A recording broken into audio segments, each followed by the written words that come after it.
Thanks very much, Rachel.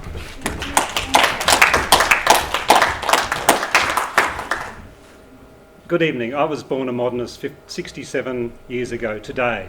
Today's my birthday. Well, I wasn't born a modernist, but at least I was born in a modernist building, Royal Canberra Hospital, as you can see on the screen here. And no, although I may not have been born a modernist, I was born the product of modernism. My personal family history reflects the pre-war establishment of Canberra as a modernist planning exercise that was implemented in the post-war period. My birth year represents a change point in Canberra, as between then, 1954 and 1961, the population of Canberra almost doubled. My mum, Marjorie Kent, was born in Canberra and lived in an interwar Mediterranean-style house on Flinders Way, Manuka. My mum's parents also reflected the creation of Canberra. My grandmother Jean was from Nathalia in Victoria and granddad Cess from Ballarat in New South Wales, and they both worked for the PMG. My dad Alan, from Sydney with RAF at Fairburn, benefited from post-war training as an accountant and it ended up as a senior person in Treasury. So my family's history reflects perfectly the Canberra thing, the interwar development on mum's side and the post-war influx on dad's. I'll start my talk tonight with interactions I had with modernism as I grew up. I'll then talk about how Canberra directly influenced my professional career as an architect and how I ended up working in the heritage space with modernism in Canberra. In 1957, we moved into Yarralumla and purchased a government house on a 99-year lease.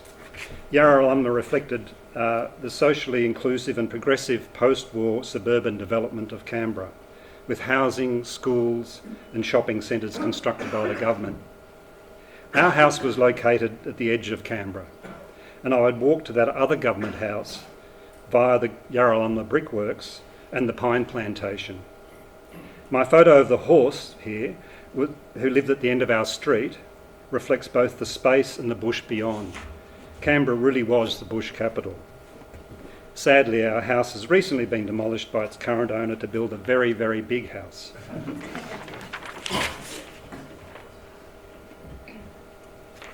I went to school, preschool at Hill Corner Preschool with its modernist skillion roof, and then to Yarralumla Primary, constructed in 1957, with its super functional layout and its super wide central corridor. It is now an English-Italian school with the wide corridor. Guess what? It's now called the Piazza. Modernism could beautifully redefine the use of space, and as demonstrated by the corridor at Yarralumla. You can see that on the photograph here. I experienced the before and after of the physical change point in the making of Canberra with the flooding of Lake Burley Griffin. Before, I remember the sandy beach beside the Molonglo below Black Mountain. Then our school being taken in and through Scrivener Dam as it was constructed in 1963, and later the fun of trout fishing in Western Park and sailing on the lake. To me, the essence of the Griffin plan is melding a new city and an existing landscape. That modern Canberra is also better for the binding agent of the lake and how it expresses the ancient natural landscape of the Molonglo River, next to which the pre-Canberra historic places, Yarralumla and Blundell's Cottage, for example, were constructed.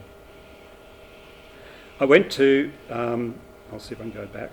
Yes, I went to Tilapia Park High School and got experience of another special Canberra thing, multiculturalism, making friends with children of diplomats and the children of post-war Snowy Scheme workers now living in Canberra.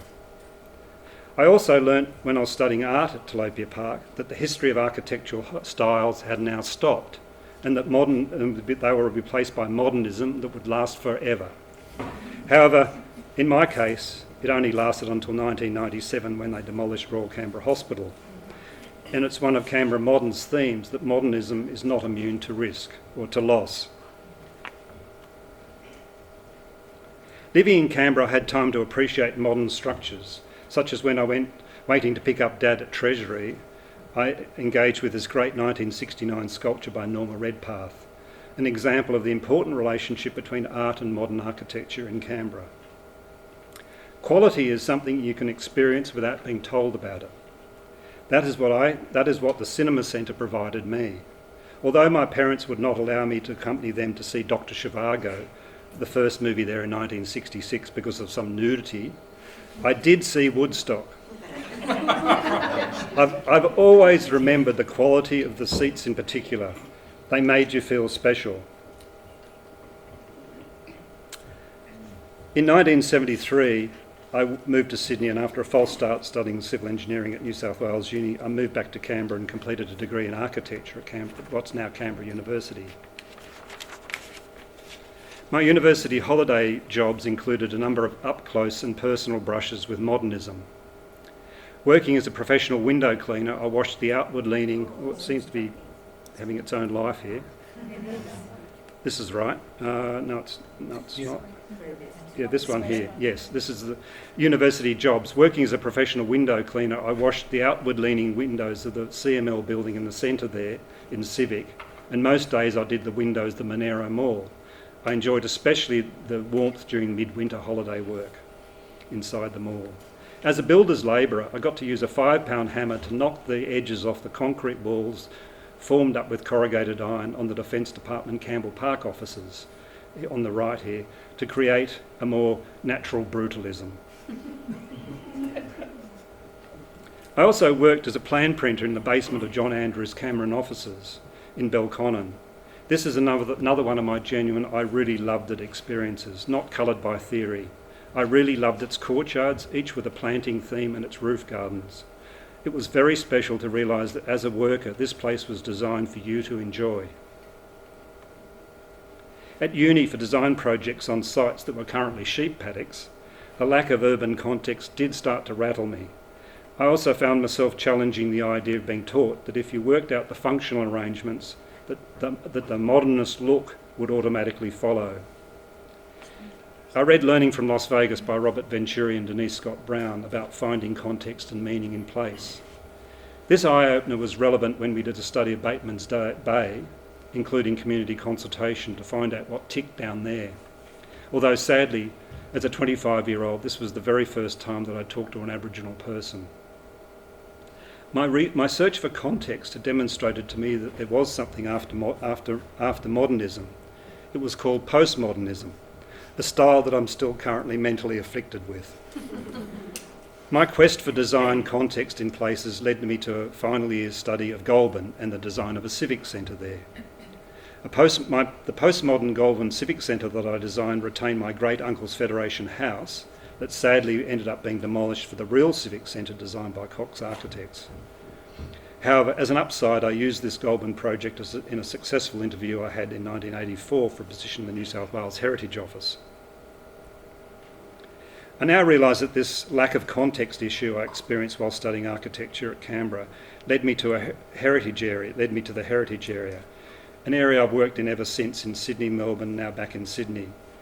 But for me, it's not a negative judgment about Canberra. It's all, after all, sheep paddocks plus buildings plus time equals context. I also realised that my interest in modernism had followed me from Canberra. I'm a member of Docomomo, and I've worked on many modern heritage places, including two of the earliest curtain wall buildings in Australia, shown here, the Amcor Boiler House in Melbourne and Qantas House in Sydney. And I've worked with modern architects, including Harry Seidler. The modernist wheel has turned, and I've now worked professionally on modernist places in Canberra I climbed over as a kid. I was part of the team that did the heritage management plans for Western Park and Lake Burley Griffin, similarly for the Australian War Memorial and its Taglietti designed Mitchell Annex, shown here on the left. And I interviewed John Andrews for the conservation plan for his Great Cullum offices in Woden, shown on the right. In reflecting on modernism in Canberra, I see three things I'd like to pass on. Firstly, the conception of Canberra and its modernist post-war implementation as a national priority had socially progressive planning at its heart. An example being the provision of affordable housing near the shopping centre of Red Hill, one of the more affluent suburbs in Canberra. As young Canberrans, we benefited greatly from that planning and the facilities provided, the modern schools, the shops, the places of recreation. My second factor is space. Space between things is a modernist concept, and Canberra is all about space.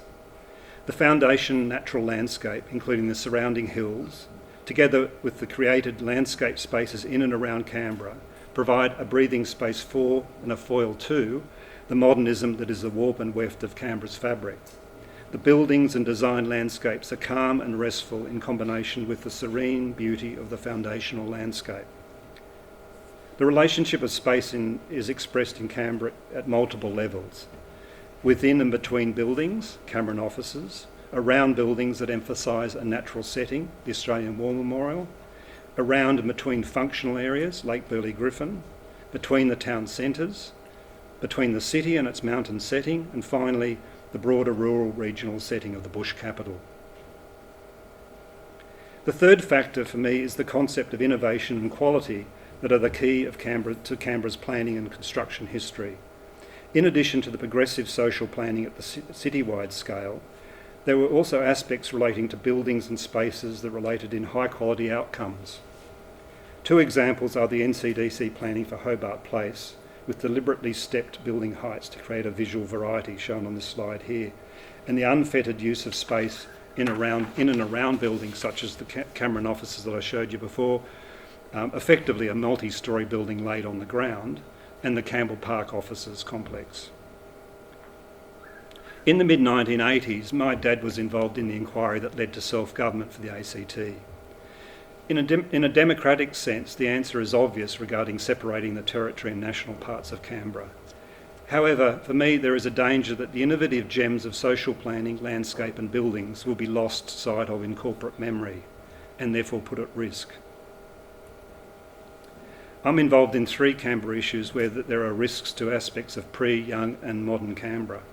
The evidence of pre-Canberra Canberra is incredibly rare, and I'm seeing what can be done to reconstruct 2 huts destroyed in the January 2020 bushfire in Namadgi National Park.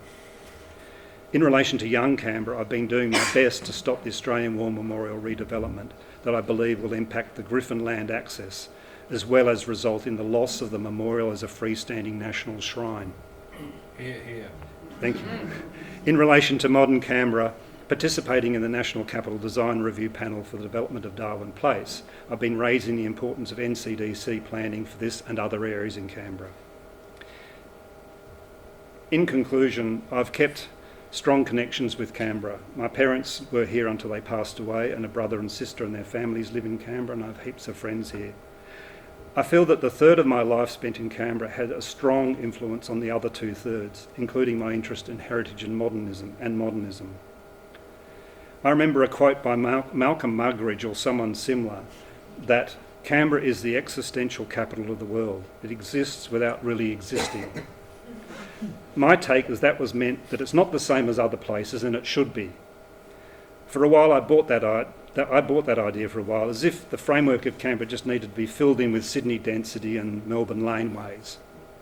But maybe it doesn't need to be, and the difference and the quirky details are important to what makes Canberra. The high quality modernism certainly contributes to Canberra's rarity. One thing I strongly believe, as put forward by Professor Ken Taylor, is that the Griffin design for Canberra is deserving of World Heritage listing, especially in the face of the now almost approved War Memorial development. Thank you.